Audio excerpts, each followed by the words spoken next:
Hello my dear teachers, students and friends. आज मैं आपके साथ जून जो 2024 का अगस्त में एग्जाम हुआ था, जो जून के बाद अगस्त में हुआ था रिपीट, उसके क्वेश्चंस और उसके थोड़े से आंसर्स आपके साथ डिस्कस करूंगी। तो अगर आप मेरे चैनल के साथ पहली बार जुड़ रहे हैं तो मैं आपको बता दूं, मैं कवलप्रीत कौर पुरी हूँ। मैं मुंबई से हूँ। मैं फैकल्टी ऑफ कॉमर्स हूँ और मैं गाइडेंस देती हूँ पेपर 1 और कॉमर्स पेपर 2 की। कॉमर्स के कुछ टॉपिक्स मैनेजमेंट स्टूडेंट्स को भी एप्लीकेबल रहते हैं। ठीक है। और अगर आप मैं हमेशा एक रिक्वेस्ट करती हूँ कि अगर आप मेरे चैनल पर पहली बार आ रहे हो, मैं हमेशा साथ में यही बोलती हूँ कि एक डायरी बुक बना के रखिए अपने साथ। जो भी सेशन आप मेरे रिकॉर्डेड सुन रहे हैं या लाइव सेशन सुनते हैं, तो आप हमेशा बुक में नोट डाउन करिए कि आज हमने कहाँ से पढ़ा और क्या कवर किया।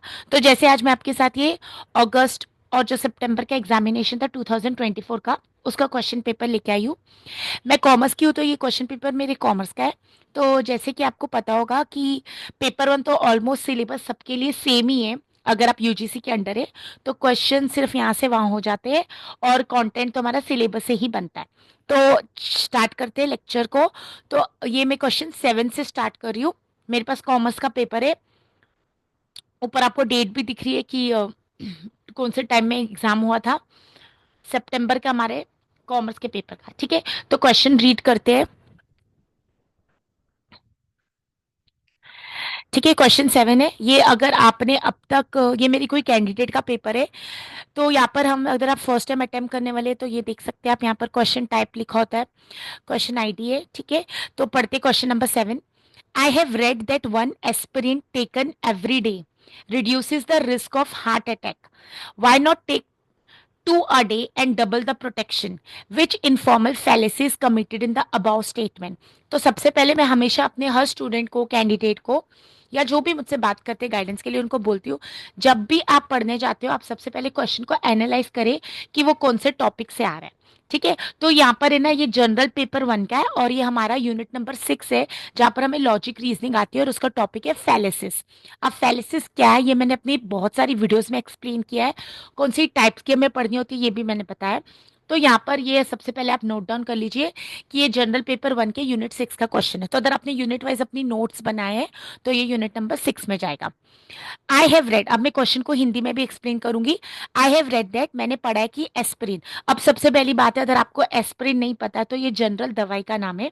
एस्पिरिन अगर हम लेते हैं टेकन एवरीडे, उसने पढ़ा है जो भी ये क्वेश्चन है कि एस्पिरिन अगर रोज हम लेते हैं तो उससे रिस्क ऑफ हार्ट अटैक कम हो जाता है। तो अब उसके ऊपर क्वेश्चन बोल रहे हैं, तो अगर जब एक लेने से हार्ट अटैक का रिस्क कम होता है तो why not take two a day? तो दिन में दो ले लो ना और डबल द प्रोटेक्शन। ठीक है। अब मतलब ये अदर प्रूवन भी है। सपोज कि वन एस्पिरिन टेकन एवरीडे रिस्यूस, तो ऐसा तो कहीं नहीं बोला गया है कि दो लेने से डबल द प्रोटेक्शन हो जाएगी। तो ये पूछ रहे विच इनफॉर्मल फैलेसी इज कमिटेड। अब फॉर्मल फैलेसी क्या और इनफॉर्मल, ये हमारे सिलेबस में है। मैंने काफी सारी वीडियोस में शेयर किया। और अगर आपने बुक कोई भी नहीं खरीदे तो मैं हमेशा रेकमेंड करती हूँ केवीएस मदान सर की बुक। ठीक है। तो अब पढ़ते ऑप्शन दिए, fallacy of composition, second is begging the question, third is hasty generalization और फोर्थ इज स्लिपरी स्लोप। ठीक है। अब यहाँ पर है ना, करेक्ट आंसर है फैलेसी ऑफ कॉम्पोजिशन। अब ये आंसर क्यों करेक्ट है, या दूसरा आंसर क्यों नहीं होना चाहिए? तो फैलेसी ऑफ कॉम्पोजिशन अगर आप पढ़ेंगे तो वो रहता है पार्ट टू होल का। ठीक है। जो what is applicable to part may not be applicable to the whole. तो यहाँ पर अगर एक एस्पिरिन लेने से risk of heart attack reduce हो जाता है, तो जरूरी नहीं है कि दो से हार्ट अटैक आए नहीं या डबल द प्रोटेक्शन। तो इसलिए यहाँ पर करेक्ट आंसर है फैलेसी ऑफ कॉम्पोजिशन। अगर आप कॉम्पोजिशन फैलेसी के बारे में पढ़ेंगे तो यहाँ पर हमेशा होता है कि होल और पार्ट से उसको जुड़ा होता है। वेर इज द, मैं बोलती हूँ fallacy consist in proceeding from part to whole, whereas the second consist in proceeding from whole to part। तो यहाँ से whole to part जा रहा है, part to whole। तो हम एक के लिए बात करें तो दो एस्पिरिन पर हो जाएगा। ठीक है। तो इसलिए यहाँ पर fallacy of composition correct answer है। अब बैगिंग द क्वेश्चन क्या होता है, या बैगिंग ऑफ क्वेश्चन कौन सी फैलेसी है? तो बैगिंग ऑफ फैलेसी अगर आप कुछ बुक्स में पढ़ेंगे तो उसका दूसरा नाम भी होता है पैटिटो प्रिंसिपी। ठीक है। ये जनरली क्या होता है कि आप वही चीज मान लेते हैं जो एजम्पशन होती है। तो अगर आप प्रीमाइस और एजम्पशन पढ़ेंगे तो हम घुमा फिरा के उसी बात पर आ जाते हैं। ठीक है। तो इसके लिए भी मेरी प्रीवियस वीडियोस में है, अगर आप जनरल 1 की मेरी वीडियोस देखेंगे तो वहां पर मैंने एक्सप्लेनेशन भी दी हुई है। थर्ड है हेस्टी जनरलाइजेशन, मतलब किसी ने कुछ तुरंत बोला और हमने उसको मान लिया। जैसे अगर आईफोन नया लॉन्च हुआ है और किसी एक या दो में डिफेक्ट था, तो हम मान लेंगे कि सारे डिवाइसेस में डिफेक्ट है, तो हमने हेस्टी जनरलाइजेशन कर दी। हेस्टी मतलब तुरंत कर दिया, और जनरलाइज मतलब सब पर एप्लीकेबल कर दिया, जो नॉट नेसेसरी ट्रू। और स्लिपरी स्लोप क्या रहता है, जैसे अगर हम बोले मैं क्लासरूम में बच्चों को अदर सेक्स एजुकेशन पढ़ाना स्टार्ट हमने कर दिया, अवेयरनेस, तो उसकी वजह से सेक्स रेट्स बढ़ जाएंगे। तो यहाँ पर ये भी गलत है, ठीक है। तो वो क्या होता है, तिल का ताड़ बनाना, इन शॉर्ट। तो यहाँ पर कौन सी एप्लीकेशन होती है, परफेक्ट फैलेसी ऑफ कॉम्पोजिशन, क्योंकि यहाँ मैं तिल का ताड़ भी नहीं बना रही हूँ, यहाँ पर मैं हेस्टी जनरलाइज भी नहीं कर रही हूँ, मैं बेगिंग द क्वेश्चन घुमा फिरा के वही चीज प्रूव नहीं कर रही हूँ। तो fallacy of composition is the correct answer. तो मैं हमेशा बोलती हूँ, जब आप एक क्वेश्चन पढ़ते हैं और अगर आप कहीं सही सोर्स से पढ़ रहे हैं, तो आप उसके साथ एक क्वेश्चन में ही 4 टॉपिक्स पढ़ लेते हैं। तो what is my suggestion to you all, अगर आपको क्वेश्चन समझ आ गया, कौन से टॉपिक से है वो समझ आ गया, तो आज ही आप ये वीडियो देखने के बाद आज लॉजिक की फैलेसिस को कंप्लीट कर लेंगे। और लॉजिक की फैलेसिस में बहुत अच्छी बात क्या है, अगर आपको एग्जाम्पल समझ आ गया तो वो लोग एग्जाम्पल देके ही क्वेश्चन पूछते हैं। तो कुछ हमारे पास 15 या 18 फैलेसिस रहेगी इनफॉर्मल में, आप वो पढ़ लीजिए, आपके 2 मार्क्स हमेशा इसमें से कवर हो जाएंगे, ठीक है। और ये एनालाइज कीजिए, अगर मुझे मीनिंग नहीं पता था तो मैं आंसर कैसे ढूंढूंगी, ठीक है। तो स्टेटमेंट का मतलब और चारों फैलेसी में कौन सा सुटेबल हो रहा है वो भी जानना बहुत जरूरी है। फ्रैक्शन ऑफ अ सेकंड लगता है अगर आपको कॉन्सेप्ट क्लियर हो, इसलिए मैं हमेशा बोलती हूँ पहले कॉन्सेप्ट्स पढ़िए फिर एमसीक्यूज पर जाइए, तो कभी भी आंसर गलत। तो क्वेश्चन 7 का यहाँ पर करेक्ट आंसर है 1, ठीक है। चूज एन ऑप्शन मेरी कैंडिडेट का है, जो भी अगर रॉन्ग से लिखते हो, यहाँ पर क्वेश्चन 7 का फर्स्ट आंसर है 1। Moving on to the next question, what do people basically want to extract from the communicated message. ये तो बहुत सिंपल क्वेश्चन है। अगर मैं बात करूँ ये कौन से यूनिट से, तो यूनिट नंबर 4 है हमारा कम्युनिकेशन।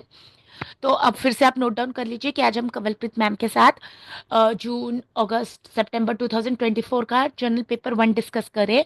मेरा ये कॉमर्स का पेपर है, और मैं ये अभी पहले मैंने लॉजिक का कॉन्सेप्ट पढ़ाया, अब मैं बोल रही हूँ यूनिट 4 कम्युनिकेशन। तो नोट डाउन कर लीजिए, what do people basically want to extract from the communicated message. तो कम्युनिकेटेड मैसेज में आप क्या एक्सट्रैक्ट, क्या उसमें से निकालना चाहते हैं, उसका सार क्या आता है। तो क्या वो कंपल्शन है, क्या वो मीनिंग है, क्या वो सिनर्जी है और बिहेवियर पैटर्न है। तो डेफिनेटली कोई भी मैसेज से हम उसका मीनिंग ढूंढना चाहते हैं। तो ये तो बिना सोचे समझे अगर मुझे क्वेश्चन समझ आ गया तो मेरा करेक्ट आंसर 2 हो जाएगा, ठीक है। यहाँ पर ऑप्शंस का मुझे कोई अगर लॉजिक नहीं समझ भी आ रहा, बट सिनर्जी का मतलब क्या है, बिहेवियरल पैटर्न, ये सब भी कॉन्सेप्ट होते हैं। तो what do people basically want to extract from the communicated message, the meaning. So here the correct answer is option number 2। देखिए टाइम नहीं लगा, इसलिए मैं बोलती हूँ जिनको डेटा इंटरप्रिटेशन मैथमेटिक्स नहीं आता है, अगर वो अपने बाकी के 7 टॉपिक्स को स्ट्रॉन्ग कर ले, तो कभी कभी फ्रैक्शन ऑफ अ सेकंड भी नहीं लगता है, ठीक है। मैं अपनी सक्सेस स्टोरी कभी नहीं शेयर करती, क्योंकि जो मेरे लिए एप्लीकेबल था वो आपके लिए नहीं होगा।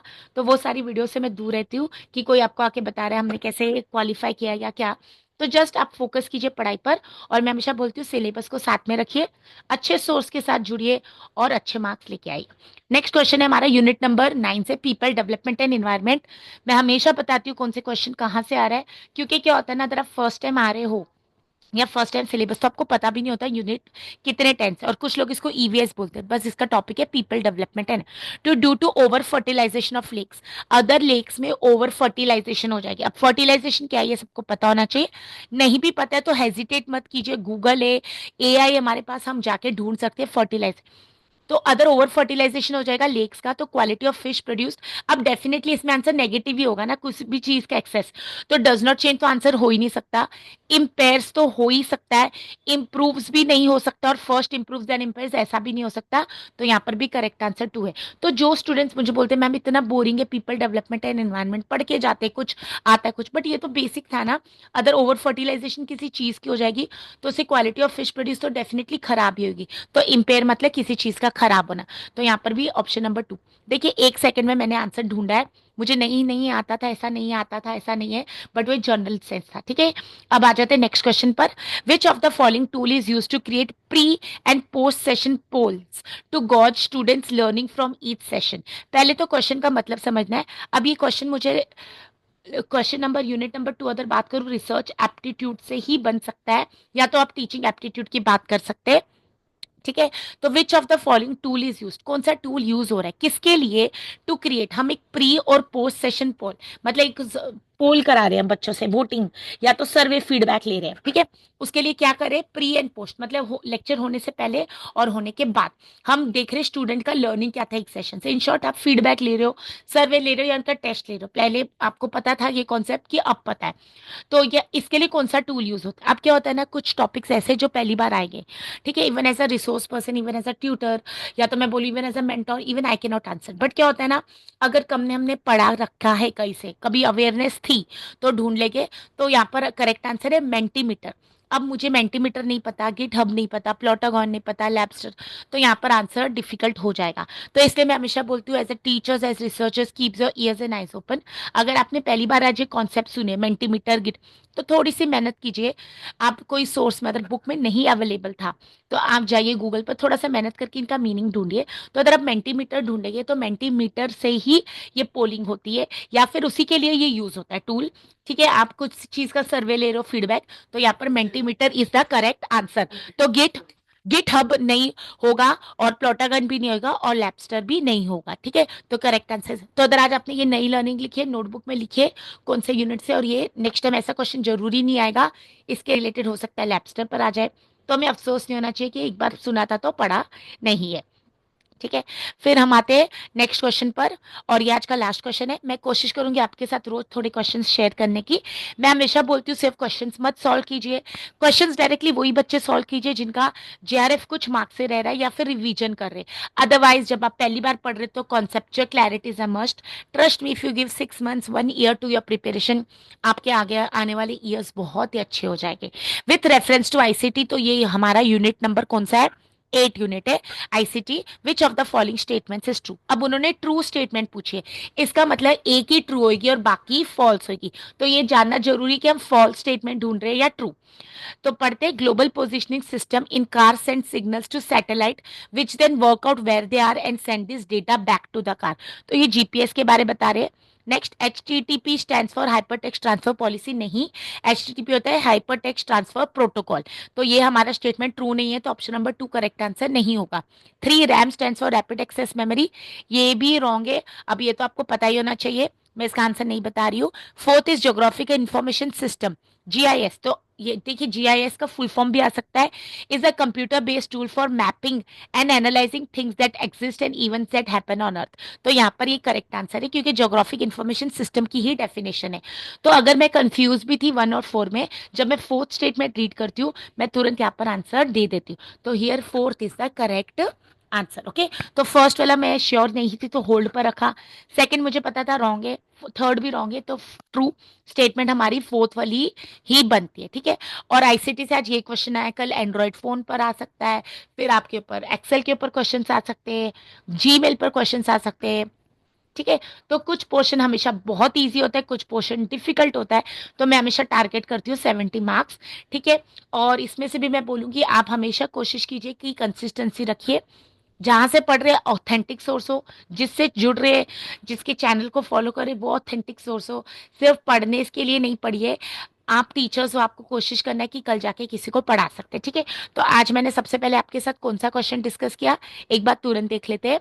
सबसे पहले मैं ओके एक और क्वेश्चन कर सकते हैं, यहाँ पर क्वेश्चन नंबर 6 भी मैं देख लेती हूँ। The national college commission suggested that the propose national university should not have. अब एनकेसी क्या है, नेशनल कॉलेज कमीशन क्या है, ये भी आपको होमवर्क है, हायर एजुकेशन का क्वेश्चन है। अगर नहीं पता तो अगली बार किसी और कमीशन पर क्वेश्चन आ जाएगा।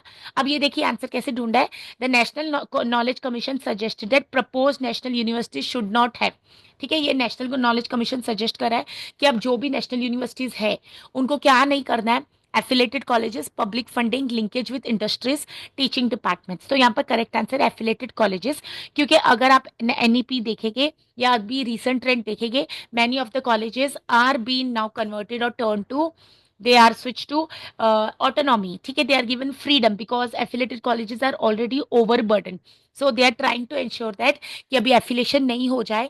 तो यहाँ पर एनकेसी का जो सजेशन था, प्रपोज नेशनल यूनिवर्सिटीज अब एफिलेटेड कॉलेजेस नहीं करेगी, ऑटोनॉमी इंपावरमेंट देना स्टार्ट कर दिया गया है।